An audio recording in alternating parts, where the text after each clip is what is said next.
Assalamualaikum warahmatullahi wabarakatuh everyone. Today I will share my presentation in the chapter 7 about learning through push output. The comparison approach suggests that speaking should not be encouraged until learners have substantial receptive experience and knowledge of the language system. Learners outputs when, through encouragement or push output, learners mainly acquire language features that are necessary for comparison. Push output does not mean that learners have to be pushed to produce as soon as an item is introduced. There is value in building up receptive experience, but this needs to be seen as only a first step. Learners need to be pushed to turn their receptive knowledge into productive use. Pushing output. Topic is most likely to have an effect on the vocabulary that is used, as each topic is likely to have its particular technical topic-related vocabulary. Text type. The most useful distinction to consider when ensuring that learners are pushed to cope with a range of text types are: when involve interaction versus monologue, is only one person speaking or are speakers interacting with each other.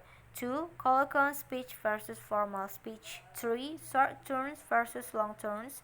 Do speakers make short contribution to a conversation, or is there opportunity for longer, largely uninterrupted speech?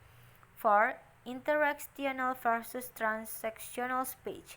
Is the goal of the speaking to establish a friendly relationship, or is it to convey important information? 5. Narrative versus non-narrative. Next slides. Performance condition.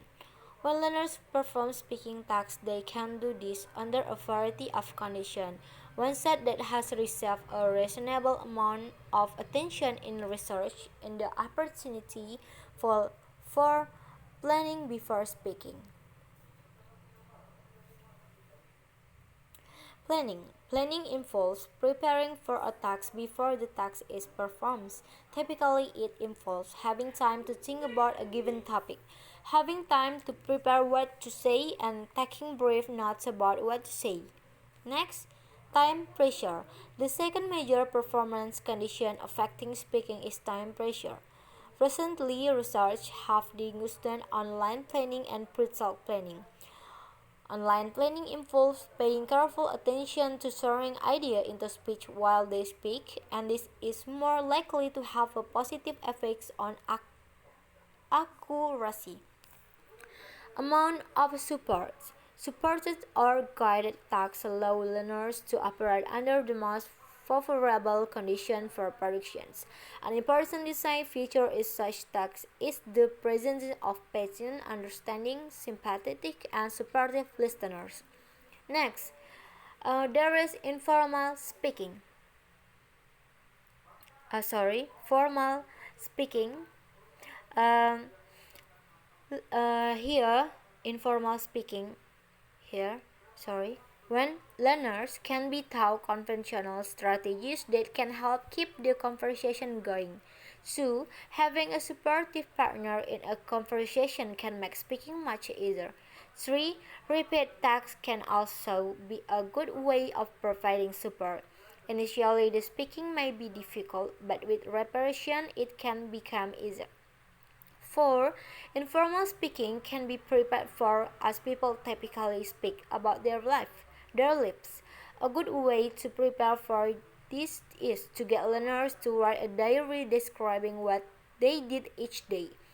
Every few days, the learners get in groups and are asked questions by the others in the group about the content of their diaries. And last, spoken language use many more multi-word units than written language. Next, there is formal speaking. When learners should be experienced to text from the listener point of view. This enables them to notice things that they should avoid in their own spoken presentation and helps develop a sense of having an audience. Two, the learner should have the opportunity to work through a series of spoken tasks that gradually increase in complexity. There are several aspects that affect complexity. Next, there are the nature of formal speaking.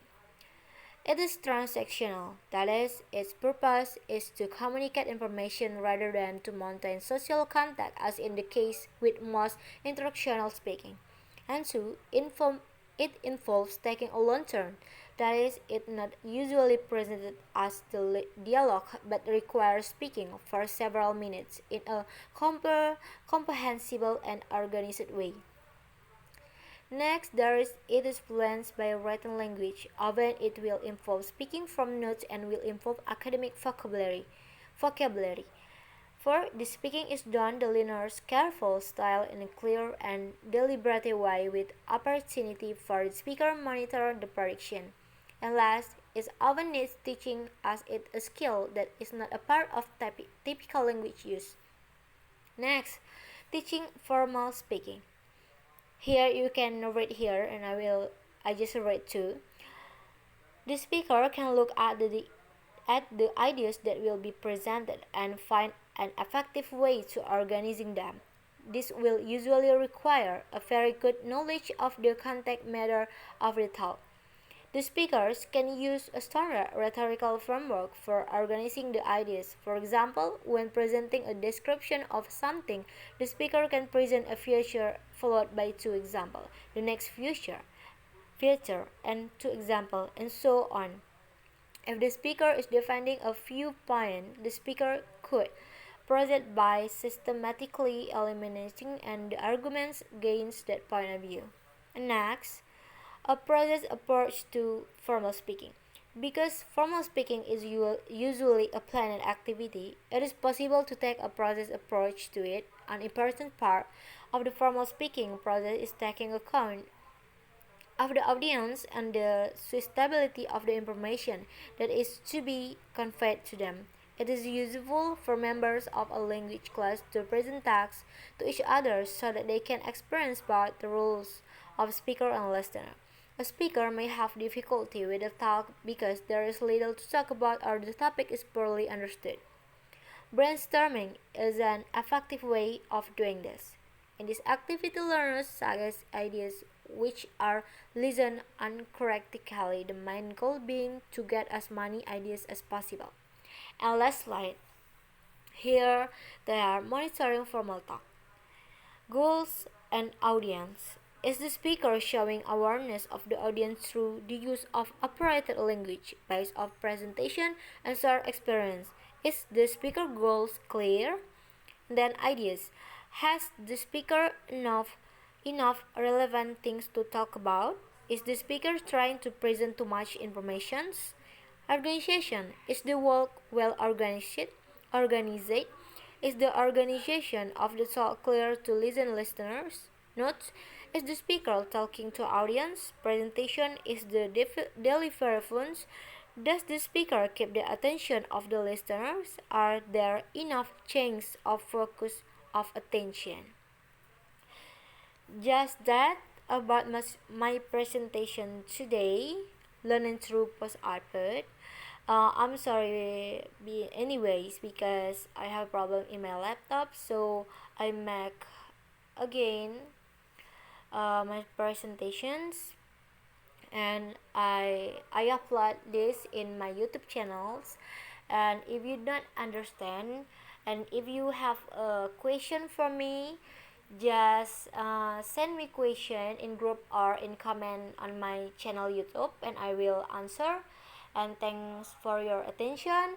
I say wassalamualaikum warahmatullahi wabarakatuh.